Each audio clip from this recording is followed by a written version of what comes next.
नमस्कार विद्यार्थी मित्रांनो. आजच्या या व्हिडिओ लेक्चरमध्ये आपण ऑक्टोबर महिन्यामध्ये होणाऱ्या डिपार्टमेंटल PSI पूर्व परीक्षेसाठी आवश्यक संदर्भ पुस्तकांच्या बद्दल चर्चा करणार आहोत. आपला पूर्व परीक्षा जी आहे ही एकूण 100 गुणांसाठी असते. तसं पाहिलं तर आपली ही परीक्षा 3 टप्प्यामध्ये होते. पूर्व परीक्षा, मुख्य परीक्षा आणि शारीरिक चाचणी. यामध्ये पूर्व परीक्षा जी आहे ही एकूण 100 गुणांसाठी आहे. यामध्ये मराठी, व्याकरण, शब्दसंग्रह आणि आकलन या 3 घटकांसाठी 25 गुण आहेत. इंग्रजी व्याकरण, शब्दसंग्रह, आकलन या घटकासाठी 25 गुण आहेत आणि सामान्य अध्ययन या घटकासाठी 50 गुण आहेत. तर या सर्व घटकांच्या संदर्भ पुस्तकांच्या बद्दल आपण या व्हिडिओमध्ये सविस्तर चर्चा करणार आहोत. कारण या परीक्षेची तयारी करत असताना अतिशय अचूक आणि योग्य संदर्भ पुस्तकांची जर तुम्हाला साथ असेल तर 100% या परीक्षेत आपल्याला यश मिळतं. आणि म्हणून अशी योग्य संदर्भ पुस्तकं कोणती वापरली पाहिजेत याबद्दल आपण चर्चा करणार आहोत. यामध्ये पहिला अभ्यासक्रमाचा घटक आहे मराठी. मराठी या घटकामध्ये मगाशी मी म्हटल्याप्रमाणे सर्वसामान्य शब्दसंग्रह, वाक्यरचना, व्याकरण, म्हणी व वाक्प्रचार यांचा अर्थ व उपयोग तसेच उतारावरील प्रश्नांची उत्तरे हे घटक आहेत. या घटकांच्या अभ्यासासाठी तुम्ही सगळ्यात महत्वाचा पहिला संदर्भ म्हणजे मोरा वाळंबे यांचं मराठी व्याकरणचं पुस्तक. यामध्ये अर्थात त्यांच्या नवीन पुस्तकामध्ये मराठी व्याकरण, शब्दसंग्रह याचा सुद्धा समावेश आहे. तर ते संदर्भ पुस्तक तुम्ही वापरू शकता. त्याचबरोबर यामध्ये सगळ्यात महत्वाचं ओंकार करिअर अकॅडमीच्या ज्या मराठी व्याकरणच्या नोट्स आहेत, ह्या नोट्स तुम्हाला अतिशय महत्वपूर्ण अशा ठरतील. त्या पुढील आठवड्यामध्ये सर्व विद्यार्थ्यांना उपलब्ध होतील. तर ओंकार करिअर अकॅडमीच्या मराठी व्याकरणच्या नोट्स या नोट्स सुद्धा तुम्हाला अभ्यासासाठी उपयुक्त ठरणार आहेत. यामध्ये शब्दसंग्रह या घटकाचा अभ्यास करण्यासाठी तुम्ही के सागर पब्लिकेशनचं शब्दसंग्रहाचं पुस्तक वापरू शकता. त्याचबरोबर ओंकार करिअर अकॅडमीच्या ऍप्लिकेशनवर शब्दसंग्रहाची एक टेस्ट सिरीज आहे व्याकरण व शब्दसंग्रहाची, तीही तुम्ही संदर्भासाठी वापरू शकता. आणि सगळ्यात महत्वाचं म्हणजे या आयोगाला विचारलेल्या सर्व जुने जे प्रश्न आहेत, अर्थात डिपार्टमेंटल PSI परीक्षेच्या सर्व प्रश्नपत्रिका ह्या सुद्धा आपण सोडवून घेतलेल्या आहेत. 1998 पासून ते 2003चा याचा ओंकार करिअर अकॅडमीचा प्रश्नसंच पुढील आठवड्यात पब्लिश होईल. तर तोही प्रश्नसंच तुम्ही संदर्भ पुस्तकासाठी वापरू शकता. त्याचबरोबर आयोगाच्या ज्या मराठी विषयाच्या जुन्या प्रश्नपत्रिका आहेत, मग ते PSI STI ASO असो किंवा त्याचबरोबर राज्यसेवा असो किंवा इतर गट क च्या परीक्षांच्या प्रश्नपत्रिका असो, आयोगाच्या प्रश्नपत्रिकामध्ये मराठी या घटकावर विचारलेले जे प्रश्न आहेत, हे जे प्रश्न आहेत हे प्रश्न सुद्धा तुम्ही संदर्भामध्ये वापरू शकता, त्याचा सराव करू शकता. याचे सर्व व्हिडिओ लेक्चर्स तुम्हाला ओंकार करिअर अकॅडमीच्या युट्यूब चॅनलवर उपलब्ध आहेत. ह्या सर्व प्रश्नपत्रिका मी स्वतः सोडवून घेतलेल्या आहेत, याचाही तुम्हाला नक्की उपयोग होईल. तर अशा पद्धतीने तुम्ही मराठी व्याकरण या घटकासाठी हे संदर्भ साहित्य वापरू शकता. त्यानंतर पुढचा घटक आहे तो इंग्रजी. मगाशी मी सांगितल्याप्रमाणे याच्यामध्ये vocabulary, sentence structure, grammar, idioms and phrases हा याचा अभ्यासक्रम आहे. कॉम्प्रेन्शन म्हणजे उतार्यावरील प्रश्न आहेत. असं एकूण 25 प्रश्न या घटकावर विचारले जातात. तर याच्या अभ्यासासाठी माझं स्वतःचं कम्प्लीट इंग्लिश ग्रामर, की ज्या पुस्तकामध्ये डिपार्टमेंटल PSIच्या 98 पासून 2017 पर्यंतच्या सर्व प्रश्नपत्रिकांचा समावेश आहे आणि डिपार्टमेंटल PSI परीक्षेच्या काठिण्य पातळीनुसार तयार केलेलं हे पुस्तक आहे. तर कम्प्लीट इंग्लिश ग्रामर अर्थात हे माझं स्वतः मी लिहिलेलं पुस्तक आहे. हे पुस्तक तुम्ही संदर्भ पुस्तक म्हणून वापरू शकताय. त्याच्यानंतर व्होकॅब्युलरी मेड इझी हे शब्दसंग्रहासाठी अतिशय अत्यंत उपयुक्त असं महाराष्ट्रातलं पुस्तक आहे. सर्व शब्दसंग्रहाच्या संकल्पनावर आधारित असं हे पुस्तक मी लिहिलेलं आहे. तर हे पुस्तक तुम्ही संदर्भ पुस्तक म्हणून वापरू शकता. त्याचबरोबर रेन अँड मार्टिनचं जे इंग्रजी व्याकरणाचं पुस्तक आहे तेही तुम्ही संदर्भ पुस्तक म्हणून वापरू शकता. त्याचबरोबर जुन्या प्रश्नपत्रिका याचे सुद्धा मी सर्व ह्या जुन्या प्रश्नपत्रिका इंग्रजी विषयाच्या सोडवून घेतलेल्या आहेत. ह्या जुन्या प्रश्नपत्रिका ज्या 1998 पासून 2017 पर्यंतच्या त्याचा तुम्ही अभ्यास करू शकता. आणि हा अभ्यास तुम्हाला नक्कीच उपयोगास ठरणार आहे. आणि त्याचबरोबर आयोगाच्या सर्व परीक्षांना विचारलेले जे प्रश्न आहेत इंग्रजी या घटकाचे, तेही तुम्ही सराव म्हणून करू शकता. तर अशा पद्धतीने ही 2 पुस्तकं तुम्हाला नक्कीच अत्यंत उपयुक्त ठरतील.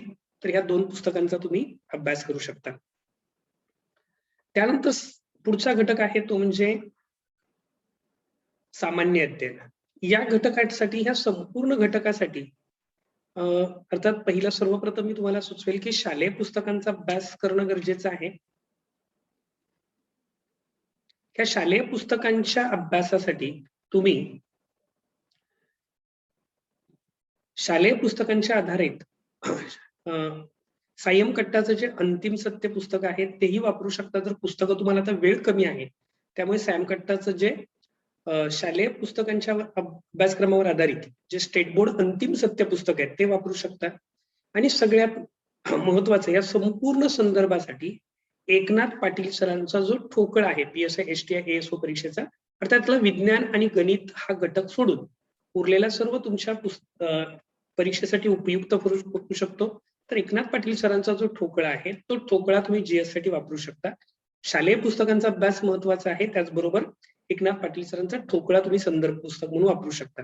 त्याच्यानंतर जर आपण प्रत्येक टॉपिक वाईज विचार केला तर इतिहासासाठी शालेय पुस्तकं जी आहेत ही खूप महत्वाची आहेत.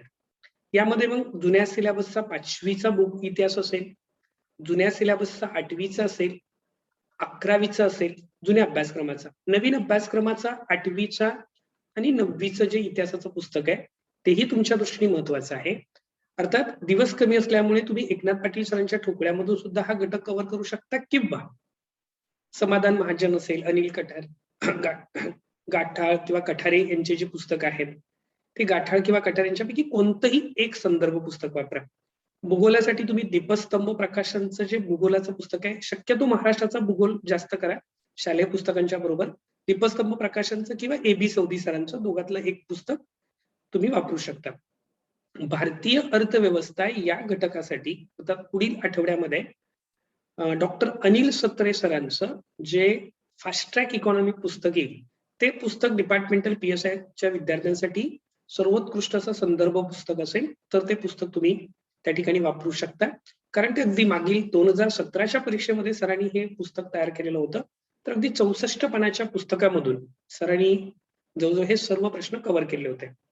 त्यानंतर ग्राम प्रशासन, जिल्हा प्रशासन, राज्य प्रशासन हे घटक तुम्ही एकनाथ पाटील सरांच्या ठोकळ्यामधून सुद्धा परिपूर्णरित्या कव्हर करू शकता. त्याचबरोबर डॉक्टर संजय खंडारे सरांचं पुस्तक आहे किंवा इतर प्रकाशनची सुद्धा ग्राम प्रशासनावर पुस्तक आहेत, तीही तुम्ही वापरू शकता. त्यानंतर महाराष्ट्रातील समाजसुधारक या घटकासाठी, महाराष्ट्रातील समाजसुधारक या घटकासाठी यामध्ये तुम्ही जुना जो 11वी इतिहासाचं पुस्तक आहे ते तुम्हाला संदर्भ पुस्तक म्हणून उपयोगी ठरणारच आहे. यशवंतराव चव्हाण मुक्त विद्यापीठाच्या नोट्स असतील समाजसुधारकांच्या त्या उपयुक्त आहेत, किंवा ओमकार अकॅडमीचं समाजसुधारकांचं जे पॉकेट बुक आहे तेही उपयुक्त आहे. दीपस्तंभ प्रकाशन किंवा के सागर पब्लिकेशन यांचं समाजसुधारकाचं पुस्तकही तुम्ही संदर्भ पुस्तक म्हणून वापरू शकता. पुढील महत्वाचा टॉपिक आहे तो म्हणजे भारताचे शेजारी राष्ट्रांशी संबंध. अर्थात या घटकावर आधारित हा घटक, या घटकाचं वेगळेपण म्हणजे हा घटक MPSCच्या इतर कुठल्याही परीक्षेसाठी नाही. हा घटक फक्त MPSCच्या डिपार्टमेंटल PSI परीक्षेसाठीच आहे. त्यामुळे याच्याशी उपलब्ध संदर्भ साहित्य खूप कमी आहे. तर याच्यासाठी तुम्ही सॅम कट्टाचं मी स्वतः लिहिलेलं भारताचे शेजारी राष्ट्रांशी संबंध, मी आणि समाधान निमसरकर या दोघांनी मिळून लिहिलेलं हे जे पुस्तक आहे भारताचे शेजारी राष्ट्रांशी संबंध, ते पुस्तक वापरू शकता, किंवा के सागर पब्लिकेशनचं पुस्तक देखील तुम्ही यासाठी वापरू शकता. चालू घडामोडी या घटकासाठी इद्रिस पठाण सर की जे ओमकार अकॅडमीमध्ये, अर्थात त्याच्यामध्ये लक्षात ठेवा अर्थशास्त्र डॉक्टर अनिल सत्रे सर स्वतः ओमकार अकॅडमीमध्ये शिकवतात. दीपस्तंभ प्रकाशन जे महाराष्ट्राचा भूगोल आहे, दिलीप पाटील सर हे स्वतः ओमकार अकॅडमीच्या विद्यार्थ्यांना मार्गदर्शन करतात.